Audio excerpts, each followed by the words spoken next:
জয় শ্রীরাম বন্ধুরা, জয় শ্রীরাম। গাইস কি হবে এবার? এই তো কালকে কে কে শুনেছো জানি না, অবশ্যই তোমরা তো এইসব খবর রাখো না, তোমরা তো অন্ধভক্ত। বার কাউন্সিলিং, ওখানে যে ইলেকশনটা হয়েছিল, ও মাই গড। যতদূর আমার মনে হয় বার কাউন্সিলিং মানে মানে ওই সব উকিল, অ্যাডভোকেট, এদের ইলেকশন ছিল যতদূর সম্ভব, মানে আমার ছোট্ট একটু জ্ঞানে যতটুকুনি আমি জানি। তো সেই সব জায়গায় ইলেকশন হয়েছে আমাদের মমতা ব্যানার্জি, আমাদের খালা, তোমাদের খালা, আমাদের মমতা ব্যানার্জি তোমাদের খালা 15টা আসন নিয়ে একা জয়যুক্ত হয়েছে।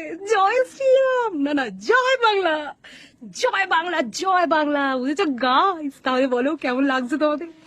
আমার তো মনে একদম ফুল ফুল ফুল ফুল ফুল এরকম এরকম প্রজাপতি উড়ে যাচ্ছে। তোমাদের কিরকম লাগছে? আর জয় শ্রীরাম বন্ধুরা, তোমরা 3-এ চলে গেছো ওখানে, ঠিক আছে? আর বাকি কংগ্রেস একটা পেয়েছে আর সিপিএম 3টে পেয়েছে। যাই হোক, তো তার মধ্যে আবার 5টা ছিল মহিলাদের জন্য ওই সিট। তো 5 জনের মধ্যে 4 জনেই টিএমসির আর 1জন কংগ্রেস থেকে মহিলা পেয়েছে, মহিলা সংরক্ষিত সিট আর কি। তো যাই হোক, খুব ভালো লাগছে, খুব আনন্দ লাগছে। তাহলে বলো তোমাদের কেমন লাগছে? আর যতদূর আমার মনে হয় বার কাউন্সিলিং, ওখানে যে ইলেকশনটা হয়েছে সব অ্যাডভোকেট এরাই দিয়েছে। তো এবার অ্যাডভোকেট মানে তো সবাই শিক্ষিত, তো এত শিক্ষিত মানুষরা টিএমসি কে ভোট দিল এই অন্ধভক্তদের ছেড়ে। অন্ধভক্তরা তো আমাদেরকে বলে আমরা নাকি মূর্খ, আমরা নাকি এই গাছি, আমরা নাকি ওই গাছিতে থাকি। তাহলে সব অ্যাডভোকেটরাও কি এই গাছি ওই গাছির ছেলে মেয়েরা? হে বাবা, অন্ধভক্তদের অবস্থা তো খুব খারাপ, বুঝতে পারছি।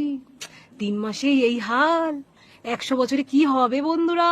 গাইস আমি তো ভেবেই পাচ্ছি না। মাই গড, কি ভালো, কি ভালো, মনের মধ্যে একদম ফুরফুর ফুরফুর করছে, আবার ফুরফুর ফুরফুর করছে। তোমাদের কেমন হচ্ছে বন্ধুরা একটু জানিও। দারুণ, মানে মনে একটা আলাদা একটা আনন্দ এসেছে, বুঝেছো? একটা আলাদা আনন্দ এসেছে, আসবে, আরো আসবে।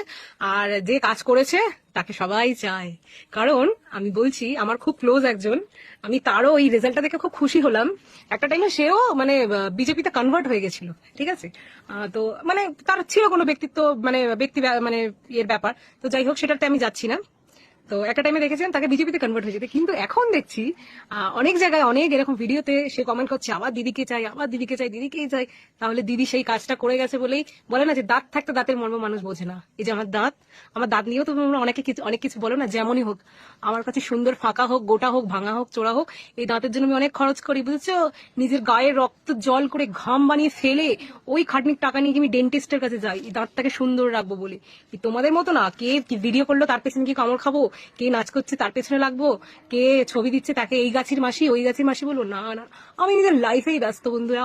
এই জন্য আমার অন্য কে কি করলো, কে কি খেলো, কে কি পড়লো, এইসব দেখার টাইম নেই। খালি রাজনীতি নিয়ে আমি কথা বলবো, কারণ রাজনীতিটা প্রত্যেকটা মানুষের জানা দরকার। আর না জানলেও এটা অনেকটা আমাদের লাইফের সাথে জড়িয়ে থাকে, বুঝলে বন্ধুরা? গাইস, তাই আমি জানবো, আমি বলবো, আমি প্রোটেস্ট করবো। তাতে যদি কারোর পছন্দ হয় হবে, কারোর পছন্দ না হয় না হবে।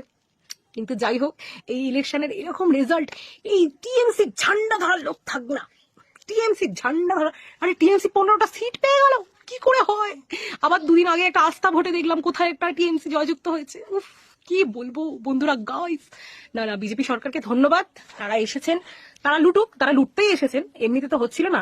দেখুন, যারা স্বচ্ছভাবে ইলেকশনে জিতবে তারা তো এত সেনাবাহিনী জওয়ান এনেছিল, ঠিক আছে? আনার পরেও ইভিএমটাকে জ্বালিয়ে দিতে হলো কেন? এটা একটা কথা, এটা একটা প্রশ্ন সবসময় থেকেই যাবে। তো যাই হোক, জ্বালিয়ে দিয়েছে। ইলেকশনে যে কোনো ভাবে ওরা মাথা গুজে ঢুকতে চেয়েছিল, জাস্ট বাংলায় ওরা রাজ করবেই, ঠিক আছে? করছে, করুক, অসুবিধা নেই। কিন্তু দেখুন, একটা হয় না যে জন্মগত বড় লোক, আর একটা হয় ওই দানে পাওয়া বড় লোকই, তো দুজনের চাল থাকে আলাদা, ঠিক আছে? সেটা মানুষ বুঝতে পারে, ধরতে পারে। তো এদের হয়ে গেছে ওই রকম। টিএমসি কি করেছে? যাই করেছে নাই করেছে। আর এই মমতা ব্যানার্জি, আমি তো এখনো বলছি যে মমতা ব্যানার্জি যদি নিজের হাতে কিছু করতো, চুরি করতো, মমতা ব্যানার্জিকে 2 মিনিট লাগতো না জেলে ঢোকাতে, সেখান থেকে 4 মাস পেরিয়ে গেছে, বা 4 মাস কন্টিনিউ। বা অভিষেক ব্যানার্জি, দুজনের কথাই বলছি। কিন্তু বাদ বাকি যে নেতা মন্ত্রীগুলো করেছে, একদম তাদের কথা আমি একদম অস্বীকার করছি না, করার কোনো জায়গায় নেই। তারা করেছে বলেই তাদেরকে আজকে অন্য পার্টিতে, মানে বিজেপির কাছে যেতে হয়েছে, তাদের পা ধরতে হয়েছে। আর বাকি রইলো মমতা ব্যানার্জি কিছু করেনি বলে মমতা ব্যানার্জিকে পারেনি। তো তাও আমি বলবো, মমতা ব্যানার্জির আমলে যদি চুরি হয়েও থাকে, কিন্তু এরকম অনিষ্ট বা অনাচার হয়নি, ঠিক আছে? এই যে 3 মাসে মানুষ, যেই মানুষগুলো তাও ভালোভাবে ভোট দিয়েছিল যে না ঠিক আছে টিএমসি অনেক অত্যাচার করেছে, অনেক টাকা খেয়েছে, কাটমানি খেয়েছে, এই খেয়েছে, ওই খেয়েছে, সেই জায়গা থেকে আমরা বিজেপিকে এনেছি, খুব ভালো। সেই জায়গা থেকে তারা এখন বেশি কপাল চাপড়াচ্ছে। আমরা তো ভোট দিইনি, একদম একদম বুক ঠুকে বলবো, বুক ঠুকে বলবো। হতেই পারে, আমার ব্যক্তিগত ব্যাপার, আমি কাকে পছন্দ করবো। আমার যে বিজেপিকে পছন্দ হবে কোনো মানে নেই, আমার যে সিপিএম কে পছন্দ হবে কোনো মানে নেই, আমার যে টিএমসি কে পছন্দ হবে কোনো মানে নেই। কিন্তু আমি মমতা ব্যানার্জিকে থেকে ভোট দিই। আমাদের সাথে অনেক অত্যাচার হয়েছে, আমি আগেও বলেছি।